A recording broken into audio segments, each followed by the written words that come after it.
One forward-thinking young officer believed that bombardment from aircraft was the future of modern warfare.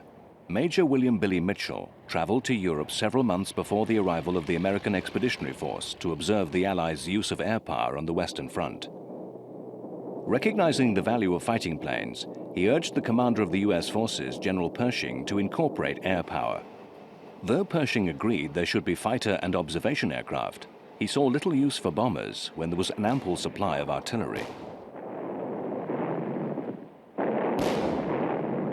Reconnaissance, spotter and fighter planes were valuable for trench warfare. But in light of the additional costs of large bombers and their questionable effectiveness, the U.S. military accepted an initial purchase ratio of 3 to 5 to 2 for the fighter, observation and bombardment aircraft necessary for the war effort. American military leaders decided on the purchase of 50 Italian Caproni and 50 British Handley Page bombers. These planes, tested with the American 400 horsepower V-12 Liberty engines, were supplemented by the introduction of the first U.S. purpose-built bomber, the Glenn Martin GMB.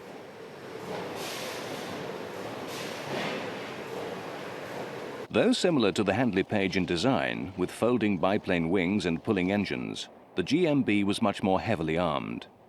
The Martin bomber carried 5.30 caliber guns. It would be the forerunner of an important series of Martin bombers.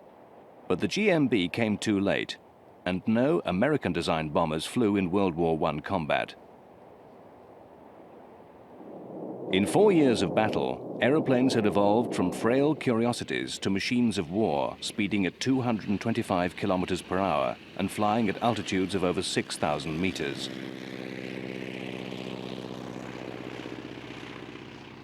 During the post-war retrenchment, the reigning powers within the U.S. military again questioned the importance of air power.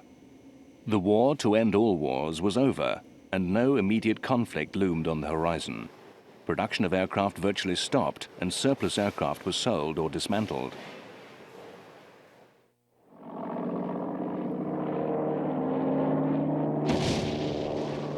By 1926, manufacturer competition was initiated, resulting in planes that could fly higher and faster.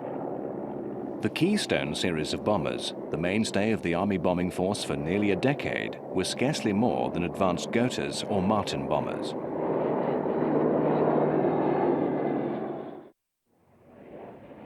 In 1931, a small but aggressive company forever challenged the future of the aeroplane. By lowering a single cantilever wing below the fuselage and introducing retractable landing gear, the Boeing company built the YB-9 Death Angel. 7 B-9s were delivered to the Army to serve as the new interim bomber. With a top speed of 300 kilometers per hour, the Boeing represented a major improvement over its lumbering Keystone predecessor. The B-9's performance, though impressive, was soon overshadowed by a new contender from the Martin Aircraft Company. Improving on the Boeing developments, the Martin Company produced the XB-10. It featured main wheel brakes, variable pitch propellers, and a transparent rotating nose turret. The turret was necessary to protect the nose gunner from the slipstream of the B-10's blistering top speed of 330 kilometers per hour. In 1934, 10 B-10s flew from Seattle to Alaska, symbolically leading the way for long-range bomber development. Faster than many fighters of the era, and with a ceiling that placed it out of range of most enemy fire, this new design was deemed so successful that it set the stage for civil and military aircraft development for decades to come. The B-10, though, never saw combat with American forces. It was used in many compassionate missions, including dropping relief supplies to flood victims. Encouraged by the B-10's long-range performance, the Army issued requirements for a bomber with even longer range and larger payload.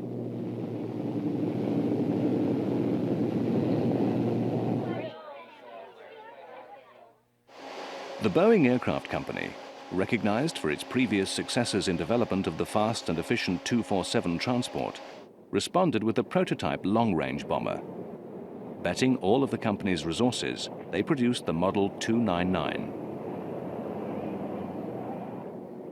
The Model 299's first flight took place on the 28th of July 1935. With an operating ceiling of more than 7,300 meters and a 380 kilometers per hour top speed, the huge four-engine aircraft exceeded military specifications. Its bomb load of 1,800 kilograms was 4 times that of the B-10. The 299's 5 gun positions quickly earned it the nickname Flying Fortress. In a display of speed and endurance, a 299 flew non-stop from Seattle to Dayton, Ohio, covering an amazing 3,400 kilometers without refueling. Average speed during the trip was 375 kilometers per hour, almost matching the 377 kilometers per hour top speed of the Air Corps' fastest fighter, the Boeing P-26. On the 30th of October 1935, the 299 was destroyed in a crash during takeoff. The cause of the accident was declared to be pilot error. Despite having lost the prototype, the Army ordered 13 service test aircraft. Designated the YB-17, the new model was 1 ton heavier and 2 meters longer than its predecessor. Speed also increased to 412 kilometers per hour. It now had a maximum altitude of 9,000 meters. The first YB-17s were delivered to the Army for evaluation in 1937. When Boeing introduced its production model, the B-17B, the addition of superchargers enabled the large bomber to push past the 480 kilometers per hour mark. Its service ceiling was now 11,500 meters. Maximum range over 5,600 kilometers. The strength of the B-17 was reinforced by the deadly new Norden bomb sight. The Flying Fortress became the workhorse of the American bomber fleet.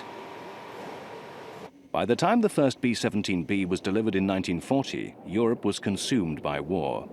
The first B-17s to see combat were C models, sent to Britain and flown by Royal Air Force in July 1941. These were considered unsatisfactory by the British.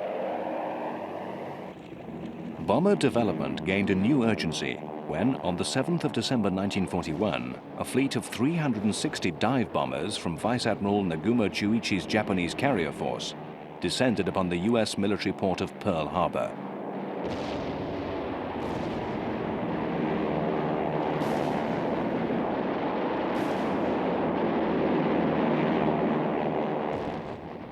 When the casualties and damages were assessed, 2,400 men were dead.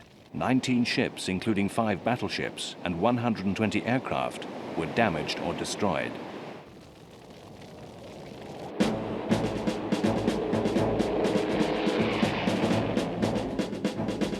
The attack on Pearl Harbor brought the U.S. into the conflict.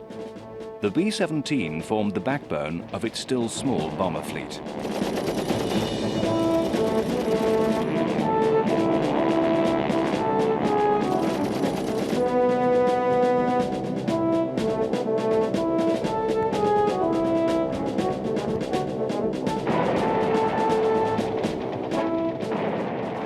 Although they would suffer massive losses until the introduction of long-range escort fighters, later model B-17s became legendary, able to return its crew even after sustaining massive damage.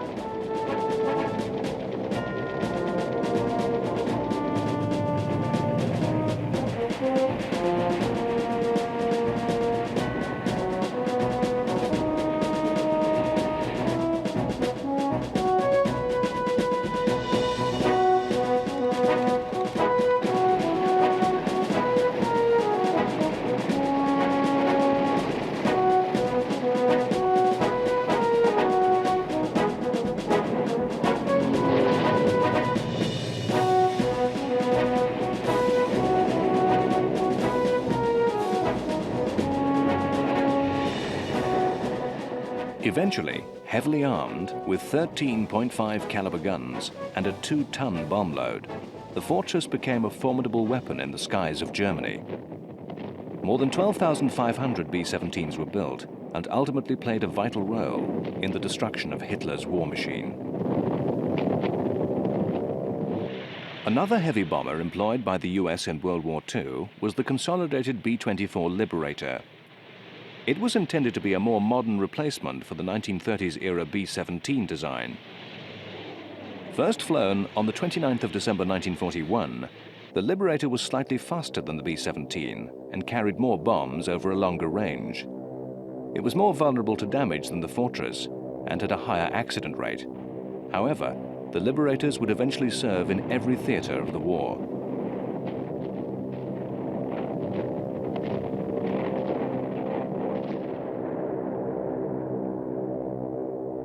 The Liberator's long-range capability made it ideal for the vast distances required to fly over the Pacific.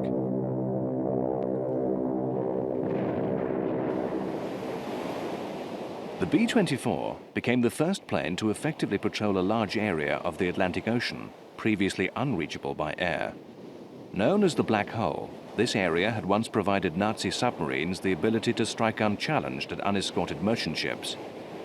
As anti-submarine patrol planes, the Liberators helped turn the tide of battle in the Atlantic.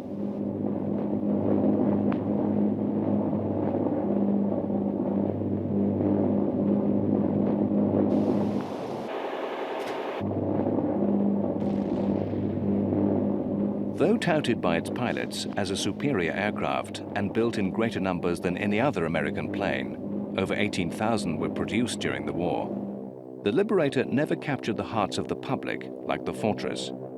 Its service ceiling, about 2,100 meters lower than that of the B-17, made it too vulnerable to German fighters.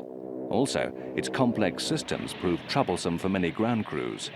Almost immediately after the end of the war, the stockpile of Liberators was eliminated from active service.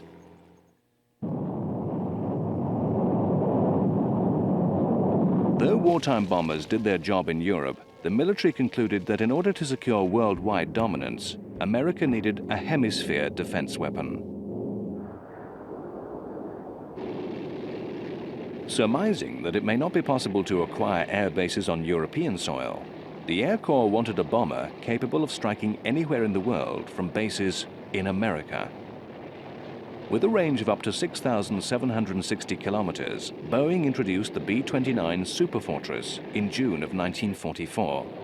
Utilizing new production techniques, such as the web-based fuselage, exceptionally high wing loading and pressurized crew compartments, the B-29 was an immensely strong plane.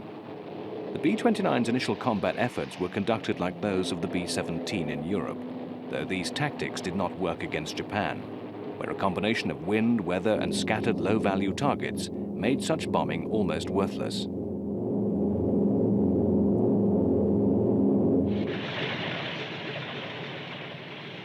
Things changed when General Curtis LeMay took over the 21st Bomber Command. Carrying out a massive day-and-night strategic bombing campaign against Japan proved the capability of the Superfortress. Its range allowed LeMay's pilots to fly from advanced island bases to drop its massive bomb load in the heart of Japan. On the night of the 10th of March 1945, one of the most destructive single bombing raids in history took off under LeMay's command. Loaded with 5,400 kilograms of bombs each, a fleet of 300 Superfortresses descended towards the enemy. Target: Tokyo. The unyielding barrage of firebombs destroyed the densely populated city. Whipped by high winds and dry conditions, the fires raged throughout the night, consuming 270,000 buildings and killing nearly 84,000 civilians. The raid destroyed more than the Great Fires of Moscow, Chicago, London, and San Francisco combined. Despite an intense effort to defend against the attacks, Japan's civil forces were completely overwhelmed by the scale of this offensive. Seeing the extreme effect of the raid, LeMay told military leaders that Japan could be crushed within 6 months. Single-handedly, he and his crew had demonstrated the unimaginable power of an area bombing fleet.